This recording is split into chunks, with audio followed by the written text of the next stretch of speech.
On my right, introduce yourself. Yeah. Ito'y para sa mga mahihina ang ulo. Hindi nyo ko kayang talunin maski sa aspeto. Ako ang hari, kayo mga alipin. Dicta, Heavenly Host, Campo Terrorismo, Wild Ones, fuck you. Yeah, Tails.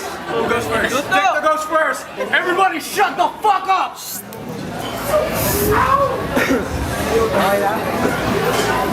Una sa lahat, ang bobo mo. Hindi ka rakista pero nung buwelta nakuha mo pa magpamuhok. Tapos ang bobo mong pumili ng pangalan, Harlem. Ba't di na lang Cripwalk? Tapos ang bobo mo mag-rap, puro pa to pero hindi ka namang komedyante. Tang ina, ganito pala mag-rap si Roderick Paulate.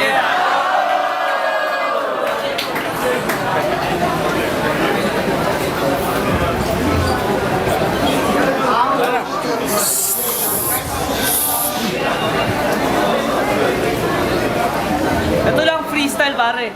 Hindi ako pumapatol sa kagaya mong bading. Tangina, ganito pala lumaban sa isang tiyonggong bading.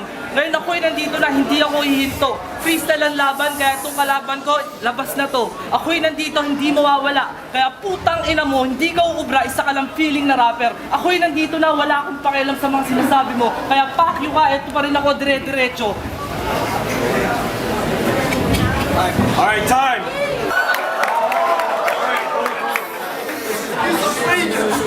Alright. Round two. On name. Dito si Bruce Lee, ikaw naman si Chun-Li. Estilo mo, depektibong prototype ni Looney. Bawang katotohanan na sinasabi ko kaya huwag ka nang pumalag. Ganito ang itsura ni Looney kapag tinadyakan sa bayag.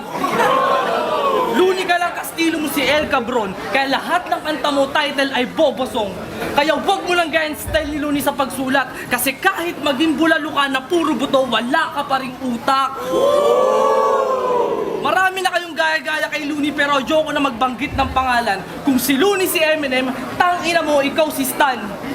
Tapos lagi mo siyang sinasabihan ng kumain na ba you sa text? Kasi pangarap mo maging pang-apat na verse sa kanta niyang Triple X. Kaya bistado ka na, gago, kaya huwag ka nang mag-aangas. Alam naman ng lahat dito na gusto mo lang maging Marlon pero Ramas. Sa pagrarap, sa paglalakad, pati na sa pananamit. Estilo mo parang tindahan ng cellphone sa Green Hills, puro nakaw at gamit. Alright. Round two. Alright. Hold on.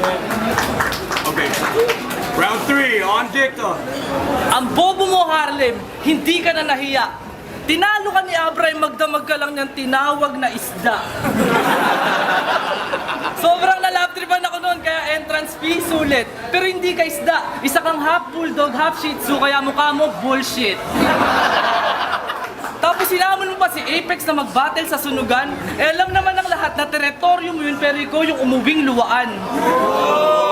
Pero pwede ka naman nun, di ba? Meron ka na naman pambili ng jutes at volumes. Pero kahit gawin mo pang facial wash yung perang binayad sa'yo, 0% pa rin ang iyong face value. At lumalaki na ang ulo mo, Harlem. Sa totoo lang, marami na sa'yong napipigon. Pero sa laki ng ulo mo, hindi ko alam kung bakit deflated pa rin ang iyong ilong.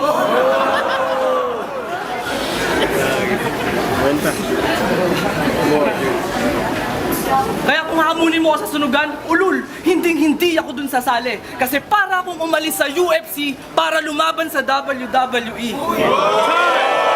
Kaya putang ina mo, Harlem, huwag kang puro forma. Hindi ko mo yung bibig mong malapukin ng 90 anyos na lola. At kung ayaw mo sa flip top dahil walang pera, isa-isa ka naming kukutusan. At tandaan mo na kung walang flip top, walang sunugan!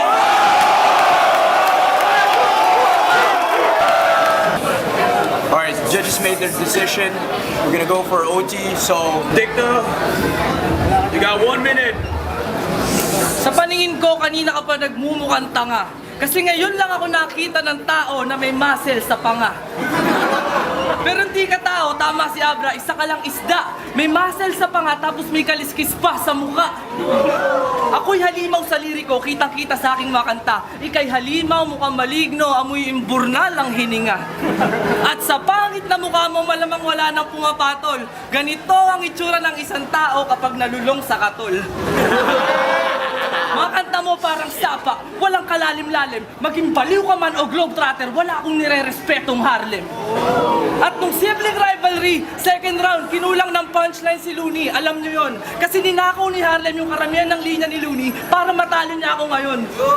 Pero hindi mo ako matatalo. Estilo ko'y masakit sa ulo, kakailanganin mo pa ng 10 Biogesic. Yung estilo mo, yung mumurahing paracetamol kasi sobrang generic.